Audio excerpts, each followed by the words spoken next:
Downwell is a game created by Ojiro Fumito, released for PC and mobile in late 2015. It was published by Devolver Digital, the same guys who published Hotline Miami and the Talos Principle. The premise of the game is simple. Get as far down the well as you can without dying. On your way down, you must use your gun boots and platforming skills to defend against all the monsters and enemies in your path, all the while collecting weapon upgrades and gems on your way. Gems are primarily used as currency in the shops you'll encounter every so often, as well as powering you up with a special function called Gem High when you filled up the meter on top, which stays for as long as the meter lasts, which is as long as you can keep collecting gems.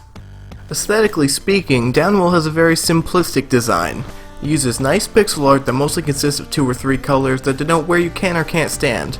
The colors also show what enemies you can or can't kill by stepping on them, with the outline being white if you can, but a solid color if you can't. Throughout your playthrough, you'll also unlock different palettes to play with. You start out with a plain red on white scheme, but you can unlock plenty more by playing and leveling up. Some of them are practical use, with my personal favorites being Aqua and Matcha, but others are more novelty, such as the ones based on the Game Boy or the Virtual Boy. There's also supposed to be a palette editor coming in a future update.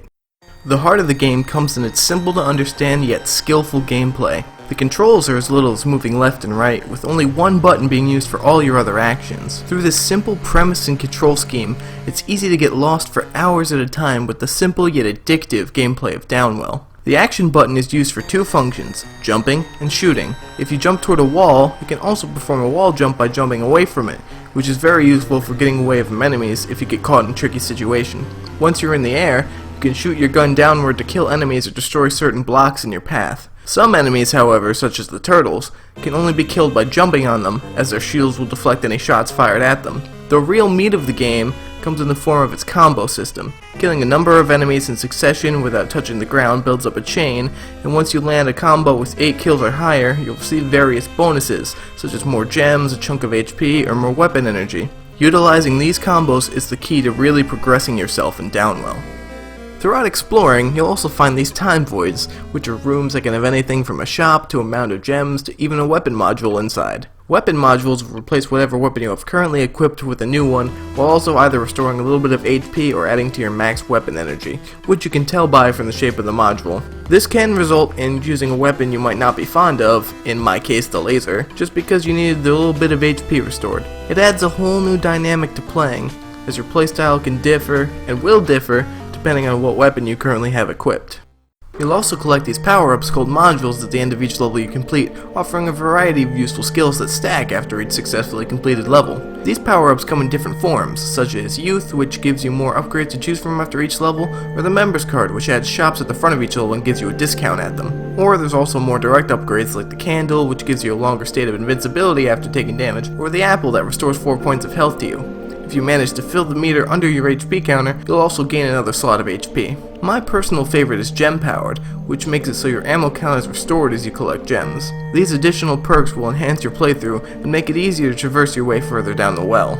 Aside from the main play style, you'll also collect and unlock other styles of play. These styles can change up by the way a character controls or various parts of the level layouts. For example, Boulder style gives you an extra 2 chunks of HP, but you'll only be able to choose between 2 modules at the end of each level instead of the usual 3.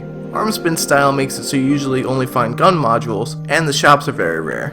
Levitate style is the closest thing this game has to an easy mode, as it makes you jump a bit higher and fall slower, making it easier to maneuver your character around. The other style, Handstand style, is the second hardest way to play. It gives you a big discount at the shops, but that's in exchange for not getting any power-up modules for the duration of your playthrough. The actual hard mode is unlocked after beating the game once, accessed by holding left on the style select screen until you hear this devilish laugh. Unfortunately, I'm not quite good enough at the game to beat it yet. All in all, for a small-time indie game with a very small list price, Downwell is a phenomenal experience. My only real gripes come in the form of some palettes not being worth it, and the controls being mapped to one button, although that mostly stems from it being a mobile game as well. And there are also times where the hit detection doesn't quite feel right. But other than that, it's a very well made and enjoyable time, meant for anyone with $3 to spare and some time to kill, either on mobile devices or on PC. Downwell comes highly recommended by me for any and all gamers.